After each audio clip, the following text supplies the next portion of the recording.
ಬಡಪಾಯಿ ಕಾರ್ಮಿಕರು ತಮ್ಮ ಹಕ್ಕು ಕೇಳಿದ್ರೆ ಅವರ ಇಡೀ ಕುಟುಂಬವೇ ಅಪರಾಧಿ ಆಗತ್ತಾ? ಯಾರಾದರೂ ಕೆಲವರು ಕಾನೂನನ್ನ ಕೈಗೆತ್ಕೊಂಡ್ರೆ ಒಂದಿಡೀ ಕಾರ್ಮಿಕ ಸಮುದಾಯವನ್ನೇ ಟಾರ್ಗೆಟ್ ಮಾಡೋದು ನ್ಯಾಯನಾ? ಅಶಾಂತಿ ಸೃಷ್ಟಿ ಮಾಡಿದ್ರು ಅನ್ನೋ ಕಾರಣ ಒಡ್ಡಿ ಕೈಗೆ ಸಿಕ್ಕಿದ ಕಾರ್ಮಿಕರನ್ನ, ಅವರ ಹದಿಹರಿಯದ ಮಕ್ಕಳನ್ನ ಎತ್ಕೊಂಡು ಹೋಗೋದು ಎಲ್ಲಿಯ ನ್ಯಾಯ? ನೋಯ್ಡಾದ ಕೈಗಾರಿಕಾ ಪ್ರದೇಶದಲ್ಲಿ ಇತ್ತೀಚೆಗೆ ಉಂಟಾದ ಅಶಾಂತಿ ಮತ್ತು ಅದರ ಬೆನ್ನಲ್ಲೇ ಪೊಲೀಸರು ನಡೆಸುತ್ತಿರುವ ಸಾಮೂಹಿಕ ಬಂಧನಗಳ ಕುರಿತು ನ್ಯೂಸ್ ಪಿಂಚ್ ಯೂಟ್ಯೂಬ್ ಚಾನೆಲ್ ತಂಡ ಮಾಡಿರುವ ಗ್ರೌಂಡ್ ರಿಪೋರ್ಟ್ ಬೆಚ್ಚಿ ಬೀಳಿಸಿದೆ. ಈ ವರದಿ ಕೇವಲ ಸುದ್ದಿಯಲ್ಲ, ಬದಲಿಗೆ ನಮ್ಮ ವ್ಯವಸ್ಥೆಯ ಸಂವೇದನಾ ಶೂನ್ಯತೆಗೆ ಹಿಡಿದ ಕನ್ನಡಿಯಾಗಿದೆ. ಆದಿತ್ಯನಾಥ್ ಅವರ ಆಡಳಿತದಲ್ಲಿ ಪೊಲೀಸರು ಕಾನೂನು ಸುವ್ಯವಸ್ಥೆ ಕಾಪಾಡ್ತಿದ್ದಾರಾ ಅಥವಾ ಬಡ ಕಾರ್ಮಿಕರ ಮೇಲೆ ದಬ್ಬಾಳಿಕೆ ನಡೆಸುತ್ತಿದ್ದಾರಾ ಅನ್ನೋ ಕಟುವಾದ ಪ್ರಶ್ನೆಯನ್ನ ನ್ಯೂಸ್ ಪಿಂಚ್ ತನ್ನ ವರದಿಯ ಉದ್ದಕ್ಕೂ ಎತ್ತಿದೆ. ಉತ್ತರ ಪ್ರದೇಶದ ನೋಯ್ಡಾದಲ್ಲಿನ ಫೇಸ್ 2 ಪೊಲೀಸ್ ಠಾಣೆ ಮುಂದೆ ಜಮಾಯಿಸಿರುವ ನೂರಾರು ಬಡ ಕುಟುಂಬಗಳ ಕಣ್ಣೀರಿಗೆ ಉತ್ತರಿಸೋರು ಯಾರು? ಅಮಾಯಕ ಯುವಕರನ್ನ ಕೇವಲ ಸಂಶಯದ ಆಧಾರದ ಮೇಲೆ ಎತ್ಕೊಂಡು ಹೋಗಿ ಅವರ ಕುಟುಂಬಸ್ಥರಿಗೆ ಯಾವುದೇ ಮಾಹಿತಿ ನೀಡದೆ ಅಲ್ದಾಡಿಸ್ತಾ ಇರೋದು ಪ್ರಜಾಪ್ರಭುತ್ವದ ಲಕ್ಷಣನ ಅಥವಾ ಇದು ಪೊಲೀಸ್ ರಾಜ್ನ ಅಟ್ಟಹಾಸನ? ನ್ಯೂಸ್ ಪಿಂಚ್ ಗ್ರೌಂಡ್ ರಿಪೋರ್ಟ್ ಈ ಎಲ್ಲ ಗಂಭೀರ ಪ್ರಶ್ನೆಗಳನ್ನ ಮುಖ್ಯಮಂತ್ರಿಗಳ ಮುಂದಿಟ್ಟಿದೆ. ಈ ಘಟನೆಯ ಆಳವನ್ನ ಗಮನಿಸಿದಾಗ ನೋಯ್ಡಾದ ಕಂಪನಿಗಳಲ್ಲಿ ನಡೆದ ಗಲಾಟೆಯ ನಂತರ ಪರಿಸ್ಥಿತಿ ತಿಳಿಯಾಗಿದೆ ಅಂತ ಸರ್ಕಾರ ಹೇಳಿಕೊಂಡಿದ್ದರೂ ವಾಸ್ತವದಲ್ಲಿ ಪೊಲೀಸರು ಅಮಾಯಕರನ್ನ ಬೇಟೆಯಾಡ್ತಿದ್ದಾರೆ ಅನ್ನೋದು ನ್ಯೂಸ್ ಪಿಂಚ್ ವರದಿಯಿಂದ ಸ್ಪಷ್ಟವಾಗುತ್ತೆ. ವರದಿಯಲ್ಲಿ ಕಾಣುವ ದೃಶ್ಯಗಳು ಎದೆ ಕಲಕುವಂತಿದೆ. ಒಬ್ಬ ತಾಯಿ ತನ್ನ ಮಗ ಡ್ಯೂಟಿ ಹೋದವನು ಮನೆಗೆ ಮರಳಿಲ್ಲ ಅಂತ ಅಳ್ತಾ ಇದ್ರೆ, ಮತ್ತೊಬ್ಬ ಅಂಗವಿಕಲ ತಂದೆ ತನ್ನ 18 ವರ್ಷದ ಮಗನನ್ನ ಪೊಲೀಸರು ಕೆಲಸದ ಸ್ಥಳದಿಂದಾನೇ ಎತ್ಕೊಂಡು ಹೋಗಿದ್ದಾರೆ ಅಂತ ಗೋಳಾಡ್ತಿದ್ದಾರೆ. ನ್ಯೂಸ್ ಪಿಂಚ್ ಗ್ರೌಂಡ್ ರಿಪೋರ್ಟ್ ಪ್ರಕಾರ ಈ ಕಾರ್ಮಿಕರು ದಿನನಿತ್ಯದ ಕೂಲಿಯಿಂದ ಜೀವನವನ್ನ ನಡೆಸೋರು.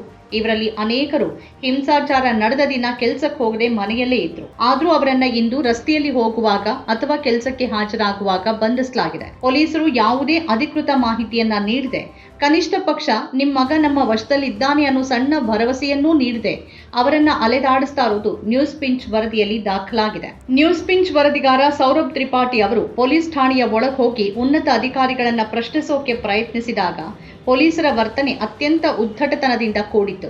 ನಾಗರಿಕ ಉಡುಪಿನಲ್ಲಿದ್ದ ಪೊಲೀಸರು ಕ್ಯಾಮೆರಾವನ್ನ ತಡೆಯೋಕೆ ಯತ್ನಿಸಿದ್ದು ಮತ್ತು ಪತ್ರಕರ್ತರೊಂದಿಗೆ ಅಸಭ್ಯವಾಗಿ ವರ್ತಿಸಿದ್ದು ನೋಯ್ಡಾ ಪೊಲೀಸರ ಪಾರದರ್ಶಕತೆಯನ್ನ ಪ್ರಶ್ನಿಸುವಂತೆ ಮಾಡಿದೆ. ನ್ಯೂಸ್ ಪಿಂಚ್ ಗ್ರೌಂಡ್ ರಿಪೋರ್ಟ್ನಲ್ಲಿ ಸರಿಯಾಗಿರುವಂತೆ ಪೊಲೀಸರು ಬಂಧಿತರನ್ನ ಬಸ್ಸಿನಲ್ಲಿ ತುಂಬಿಸಿಕೊಂಡು ಎಲ್ಲಿ ಕರೆದೊಯ್ತಿದ್ದಾರೆ ಅನ್ನೋದು ಅವರ ಪೋಷಕರಿಗೆ ತಿಳಿದಿಲ್ಲ. ಹೆಚ್ಚು ಮಾತಾಡಿದ್ರೆ ನಿನ್ನನ್ನು ಒಳಗೆ ಹಾಕ್ತೀವಿ ಅಂತ ಪೊಲೀಸರು ಬಡ ಪೋಷಕರಿಗೆ ಬೆದರಿಕೆ ಹಾಕ್ತಿರೋದು ಎಂತಹ ಆಡಳಿತವನ್ನ ನಮಗೆ ತೋರಿಸ್ತಾ ಇದೆ. ತಮ್ಮ ಹೊಟ್ಟೆಪಾಡಿಗಾಗಿ ಬಿಹಾರ ಮತ್ತು ಇತರ ರಾಜ್ಯಗಳಿಂದ ಬಂದು ಇಲ್ಲಿ ದುಡಿತಿರುವ ಇಂತಹ ಜನರಿಗೆ ರಕ್ಷಣೆ ನೀಡಬೇಕಾದ ವ್ಯವಸ್ಥೆನೇ ಅವರನ್ನ ಶೋಷಿಸ್ತಾ ಇದೆ ಅನ್ನೋದು ನ್ಯೂಸ್ ಪಿಂಚ್ ಎತ್ತಿ ತೋರಿಸಿರುವ ಕಹಿ ಸತ್ಯ. ಹಿಂಸಾಚಾರ ನಡೆಸಿದವರ ಮೇಲೆ ಕ್ರಮ ಕೈಗೊಳ್ಳೋದು ಪೊಲೀಸರ ಹಕ್ಕು ಮತ್ತು ಕರ್ತವ್ಯ ಅನ್ನೋದ್ರಲ್ಲಿ ಎರಡನೇ ಮಾತಿಲ್ಲ.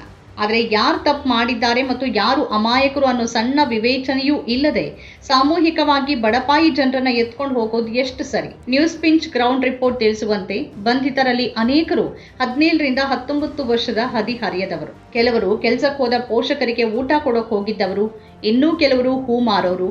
ಇವರೆಲ್ಲರೂ ಗಲಭೆಕೋರರು ಅಂತ ಪೊಲೀಸರು ಹೇಗೆ ನಿರ್ಧಾರ ಮಾಡಿದ್ರು? ಒಂದು ವೇಳೆ ಅವರ ಮೇಲೆ ಸಂಶಯ ಇದ್ರೆ ಕಾನೂನುಬದ್ಧವಾಗಿ ಅವರ ಕುಟುಂಬಕ್ಕೆ ಮಾಹಿತಿ ನೀಡೋದು ಪೊಲೀಸರ ಕನಿಷ್ಠ ಜವಾಬ್ದಾರಿ ಅಲ್ವಾ?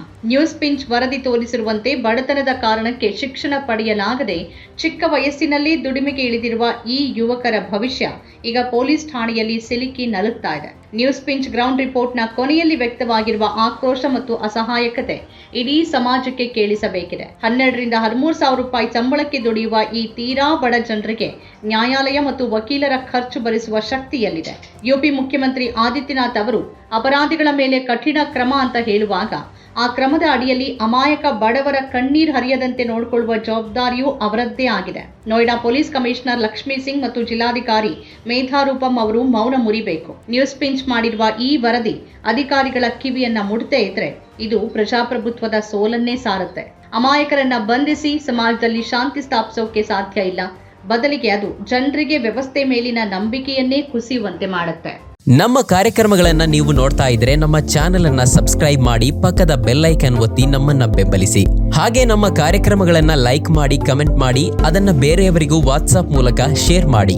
ನೀವು ಹೀಗೆ ಮಾಡಿದಾಗ ನಮ್ಮ ಚಾನೆಲ್ ಇನ್ನಷ್ಟು ಮತ್ತಷ್ಟು ಜನರಿಗೆ ತಲುಪಲು ನೀವು ನಮ್ಮೊಂದಿಗೆ ಸಹಕರಿಸಿದ ಹಾಗಾಗುತ್ತೆ. ಇದು ನೀವು ಯಾವುದೇ ಖರ್ಚಿಲ್ಲದೆ ಕೆಲವೇ ಸೆಕೆಂಡುಗಳಲ್ಲಿ ನೀಡಬಹುದಾದ ಸಹಕಾರ. ಧನ್ಯವಾದಗಳು.